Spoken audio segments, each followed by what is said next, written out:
Alright, let's dive into something that's equal parts absurd and fascinating: the future of college sports. Imagine this. It's 2040, and UCLA and Michigan are facing off in the Dubai Bowl. Sounds wild, right? But here's the kicker. They're not just playing for a trophy. They're playing to wipe out $1 billion in athletics department debt. Personally, I think this is where college sports is headed if we don't hit the brakes soon. What makes this really interesting is how it reflects the runaway commercialization of something that was once about school pride and amateurism. Now, it's a full-blown financial arms race, and I'm here to break down why that matters, and what it says about us. First, let's talk about the Dubai Bowl scenario. Teams are flying in on SpaceX starships, players are getting oil wells as bonuses, and media interviews cost $10,000 for 5 minutes. From my perspective, this isn't just satire, it's a logical extension of where we're already headed. College sports has become so disconnected from its roots that this kind of spectacle feels almost inevitable. What many people don't realize is how quickly the lines between college and pro sports are blurring. Players are getting paid like pros, but the system is still pretending it's about education. If you take a step back and think about it, this isn't just about football, it's about the commodification of everything, even tradition. Now, let's talk conferences.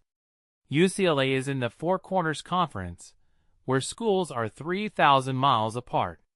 Michigan is in the It Just Means a Whole Lot More Conference, which is basically a rebranding of the old Power Four. One thing that immediately stands out is how nonsensical this all is. Conferences used to be about geography and rivalries. Now, they're about money and TV deals. This raises a deeper question. What happens to school identity when everything is up for sale? In my opinion, we're losing something fundamental here: the sense of community and history that made college sports special. But here's where it gets even more interesting. The solution might not come from Congress or the NCAA. Ben Jay, a former Pac-10 executive, argues that athletics departments need to reimagine themselves. He's not wrong. What this really suggests is that the system is broken beyond repair, and waiting for someone else to fix it is a losing strategy. Jay's idea of separating operations from revenue is bold, but it makes sense. Nil deals, media rights, sponsorships. These need to be treated like a business, not an afterthought. A detail I find fascinating is how he emphasizes accountability. If coaches and ADs want pro-level salaries, why shouldn't players get pro-level rights? This brings me to the elephant in the room: accountability.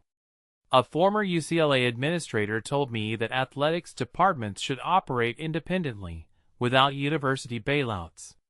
Personally, I think that's a game changer. It forces everyone to own their decisions. No more hiding behind the university's skirt. But here's the catch. It also means players need collective bargaining rights. What many people don't realize is that this isn't just about fairness, it's about survival. If college sports doesn't evolve, it's going to collapse under its own weight. So where does this leave us? By 2050, the Dubai Bowl might not be a joke, it might be reality. Players could be demanding moon-based games in their CBAs.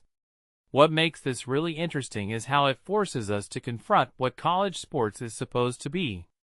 Is it about competition, education, or entertainment? In my opinion, it's become a Frankenstein's monster of all three, and no one's happy. If you take a step back and think about it, the real question isn't how we got here. It's whether we can find our way back to something meaningful. Closing thought. College sports is at a crossroads. It can either double down on the absurdity, or find a way to reclaim its soul. Personally, I'm rooting for the latter, but I'm not holding my breath. What do you think? Is this the future we want, or is it time to hit reset? Let me know in the comments. I'm genuinely curious to hear your take.